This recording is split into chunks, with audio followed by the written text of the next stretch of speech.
si attraversa la dolce e bella terra di Toscana ricca di uliveti. Meno bello il sole che picchia a strapiombo sui corridori, i quali vanno disperatamente in caccia di fontane per calmare l'arsura delle loro gole, per rinfrescarsi con improvvisate docce.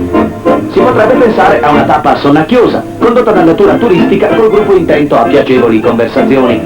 Invece c'è qualcuno che è insofferente della calma e se la dà a gambe. È l'olandese Nolten, al quale si agganciano prontamente Totò, Martino, Chiarlone e Nascimbene.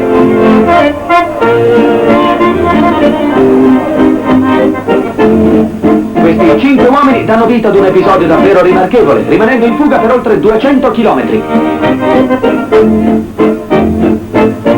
Nel finale però, Nolten sarà fermato da un guasto meccanico e non potrà raccogliere i frutti del suo intenso lavoro. A Livorno uno stormo di aerei militari porge il suo saluto augurale ai girini. L'augurio porterà fortuna solo a Nascimbene, vincitore davanti a Chiarlone, Totò e Martino. E così siamo giunti alla vigilia di